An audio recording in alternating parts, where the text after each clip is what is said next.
What's going on, everybody at YouTube? It's your boy Forbidden Caliber here, bringing you yet another great video. Do me a favor, if you are enjoying the content, smash that like button and go ahead and subscribe. It is free and it helps grow my channel. So I just wanted to talk a little bit about a movie I just went to go see on release, Kingdom of the Planet of the Apes. I'm gonna kind of give my honest review about it while I show you a little bit about a game called Splash.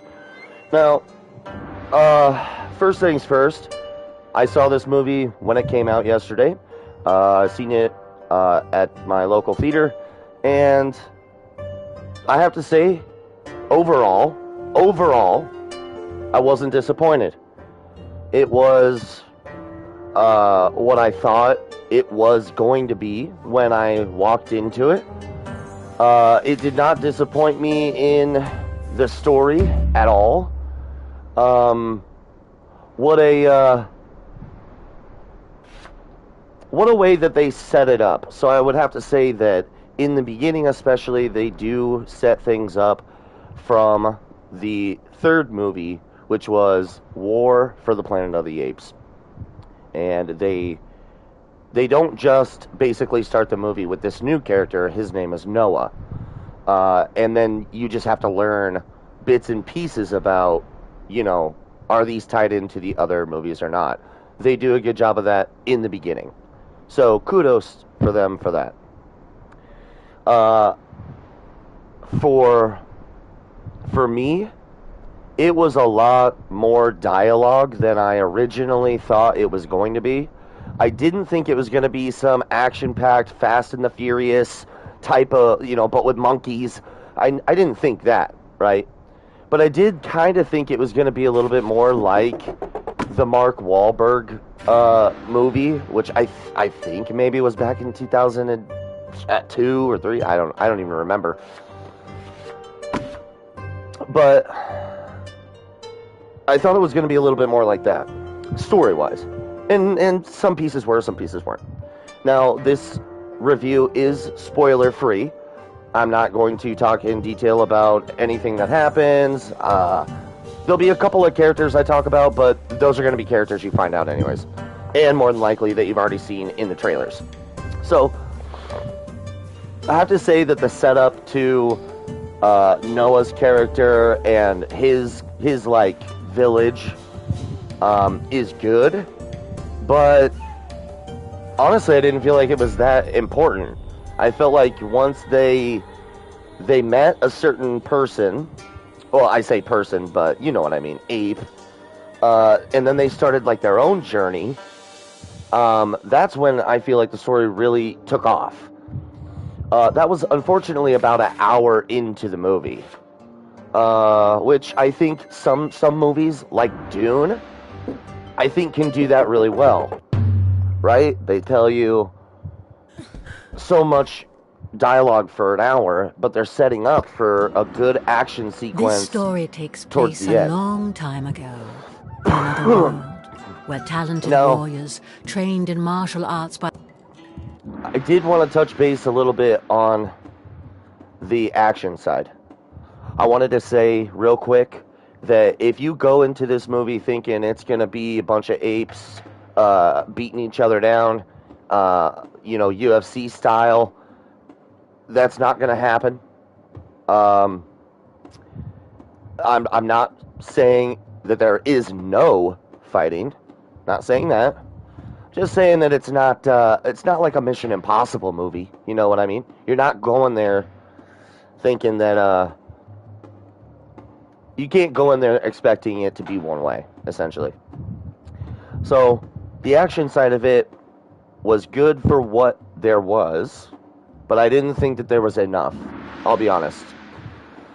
Moving on, I do really like the idea behind Caesar's words and teachings, kind of being like you have one group that still believes in treating everybody fairly and using good morality, stuff like that. And then you have another side of apes that is the opposite, but only because they were told that, humans were bad or whatever.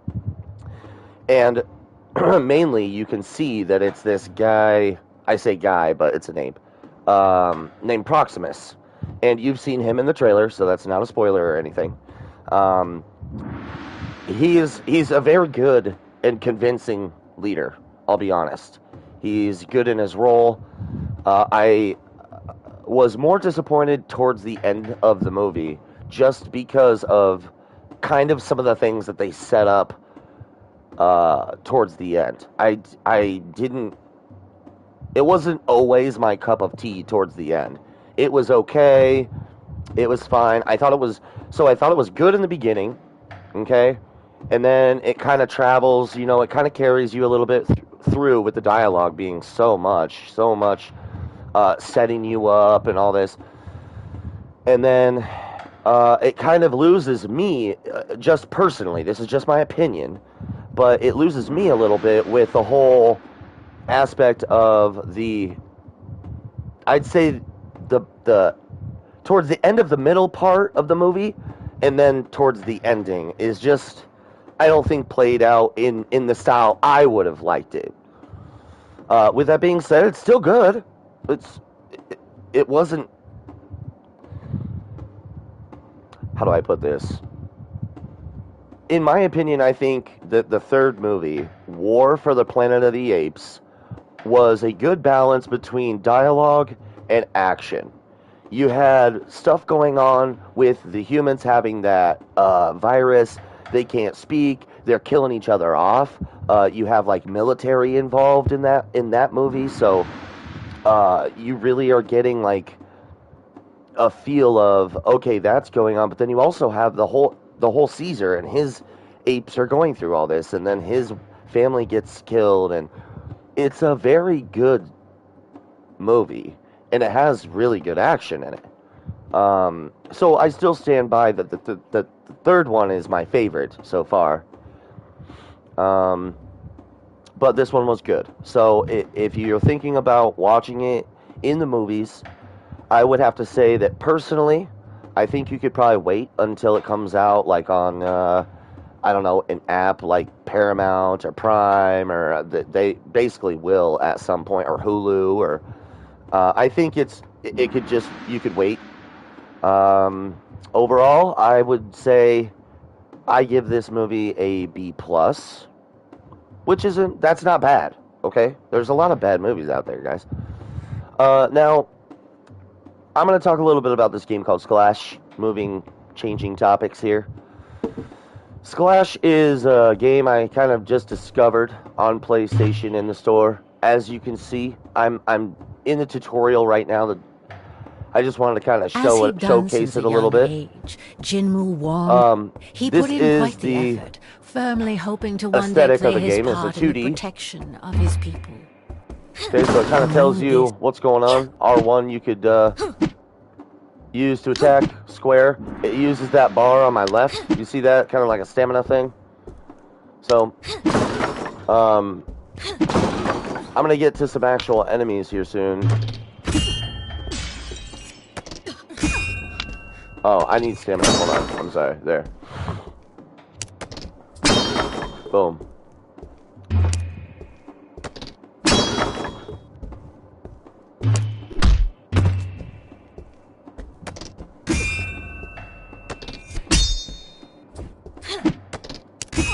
Oh shit, I wasn't looking the right way.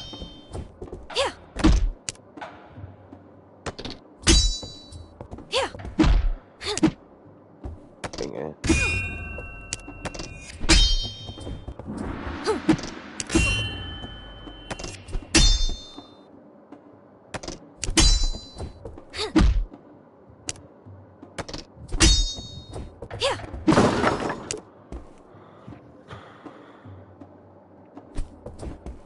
Huh. So Splash is a one-hit melee game that, you do get punished pretty easy, especially if you're like me and you're not very good. I got it. Don't worry about it. Boom. Got him. Triangle for these guys. Triangle, boom. Parry.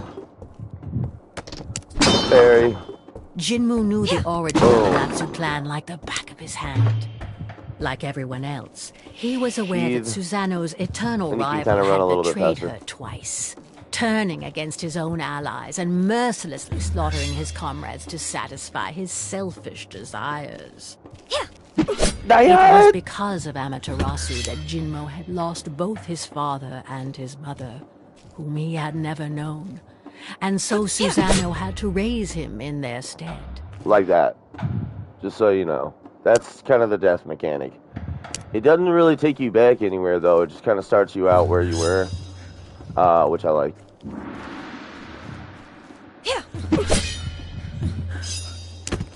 Kind of soulsy, I guess, a little, you could say.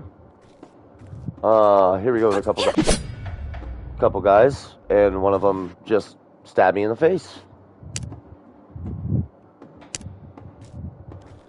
This, by the way, was only $10 at the PlayStation Store. I think that the art style to it is really, really good, and I'm kind of getting a feel for it. I have not played this at all, so that's why I suck right now.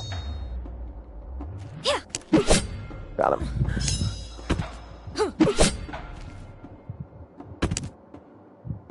Huh. Okay. Kick.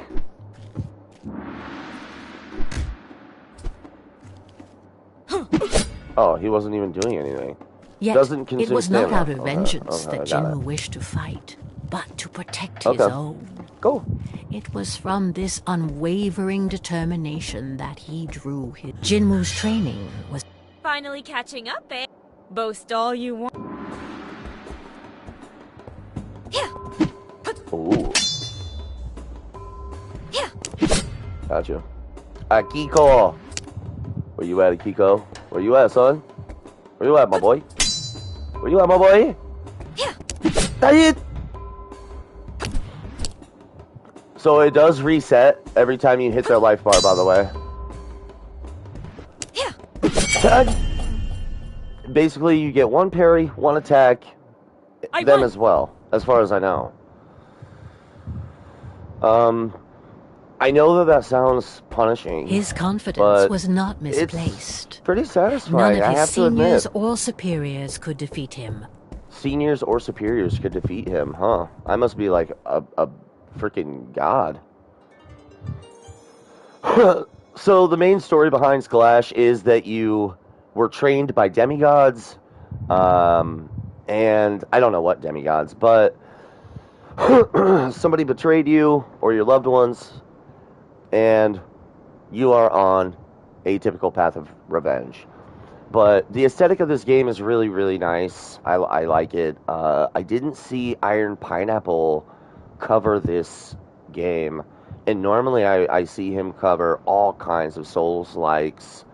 So this one I was surprised probably maybe didn't even come across his radar. He probably doesn't even know about it. Or maybe he did, and you know, he just didn't want to. I don't know.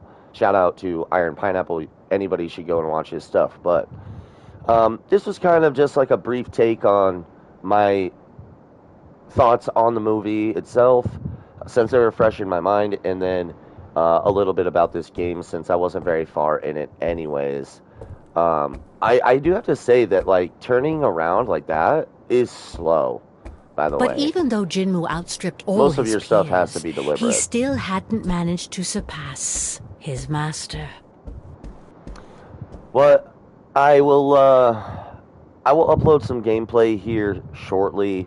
Probably not of this game. I don't know if this is a very like content-worthy game, but I will make some videos here soon about more Lords of the Fallen, and then I'm finishing out Rise of the Ronin right now, so I will showcase that as well.